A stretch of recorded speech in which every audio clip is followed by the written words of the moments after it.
अस्सलाम वालेकुम, कैसे हैं आप सब। उम्मीद करती हूँ आप सब ठीक ठाक होंगे। आज हम exercise 6B question number 5 solve करेंगे और D1 अपडेटेड एडिशन का ही क्वेश्चन है।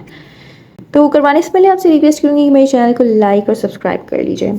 आसान सा ये क्वेश्चन है, यहाँ पे हमें फार्मूला बना के दिखाना है और ईजी है।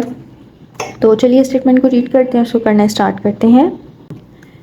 Find the formula for each of the following. Part A है product P of 3 numbers x y z. यहाँ पे हमें 3 नंबर्स गिवन है और कहा जा रहा है कि हमें इसका प्रोडक्ट बना के दिखाएं और प्रोडक्ट जो है वो पी से रिप्रेजेंट करें।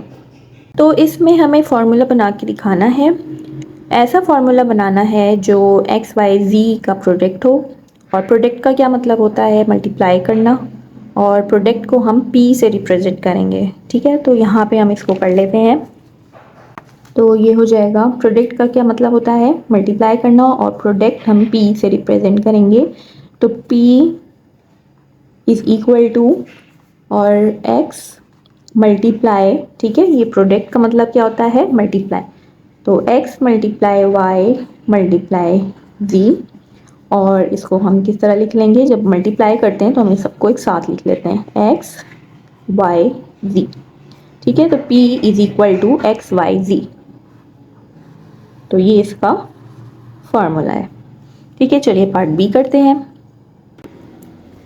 सम of S of a square of p and cube of Q.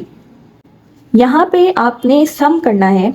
सम का क्या मतलब होता है कि हमें ऐड करना है। ठीक है, सम का मतलब होता है ऐड करना है, और हम जो सम करेंगे उसको हम रिप्रेजेंट करेंगे एस से। यहाँ पे लिखा है स्क्वायर ऑफ पी, यानी कि स्क्वायर ऑफ पी का क्या मतलब होता है, पी का स्क्वायर। ठीक है, पी पावर 2।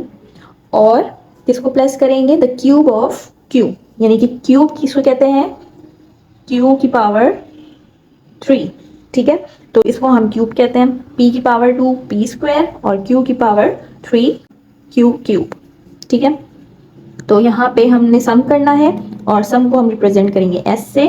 तो S is equal to square of P, P के ऊपर स्क्वायर लगाएंगे, एंड यानी कि प्लस। ठीक है, सम है तो हमने प्लस करना है, द क्यूब ऑफ क्यू, और क्यू का cube.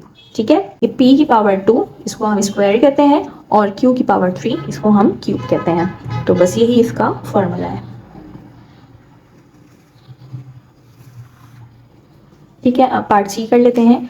Average A of 4 numbers m n p and q। अब यहाँ पे क्या करना है, हमें एवरेज लिखा है। अब एवरेज का जो फॉर्मूला होता है, आपको मैं समझाने के लिए बताती हूँ। जो एवरेज का फॉर्मूला होता है, और एवरेज हम ए से ही रिप्रेजेंट करेंगे। तो ए इज इक्वल टू, ये आपने करना नहीं है, मैं सिर्फ समझाने के लिए बता रही हूँ। तो एवरेज का फॉर्मूला होता है सम ऑफ ऑल नंबर। ठीक है, ऑल नंबर डिवाइड करते हैं उसको हम टोटल क्वांटिटी से।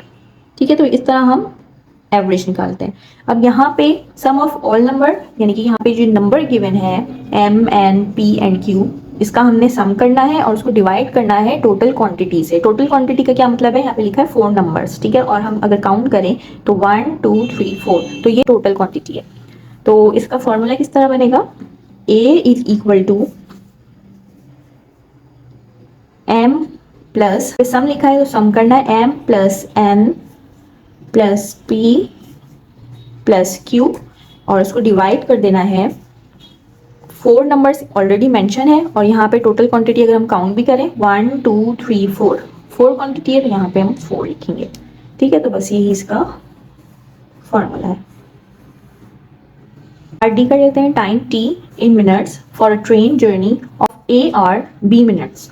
यहाँ पे हमें फॉर्मूला बनाना है, टाइम से रिलेटेड हो, और ये कह रहे हैं कि मिनट्स में बनाना है, आवर्स में नहीं बनाना, हमें मिनट्स में ही फॉर्मूला बना के देना है। तो टाइम को हम रिप्रेजेंट करेंगे टी से, यहाँ पे लिखा हुआ भी है टाइम टी। ठीक है, टी से हम इसको रिप्रेजेंट करेंगे टाइम को। यहाँ पे अब ए लिखा है, ए आवर्स, यानी कि ए जो है वो कोई भी नंबर हो सकता है। ठीक है, और बी मिनट्स, बी भी कोई भी नंबर हो सकता है। यहाँ पे बी ऑलरेडी मिनट्स में है, बट ए जो है वो आवर्स में गिवन है, तो हमें ए आवर्स को मिनट में कन्वर्ट करना पड़ेगा। तो यहाँ पे हम लिख लेते हैं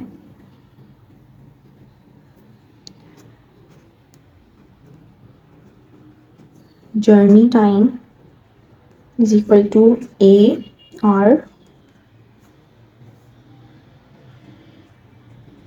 एंड बी मिनट है। ठीक है, जर्नी टाइम हमारे पास गिवन है A hours and B minute. अब यहाँ पे सबसे पहले तो हम ए आवर्स को कन्वर्ट करेंगे मिनट में, तो ए आर को कन्वर्ट कर लेते हैं।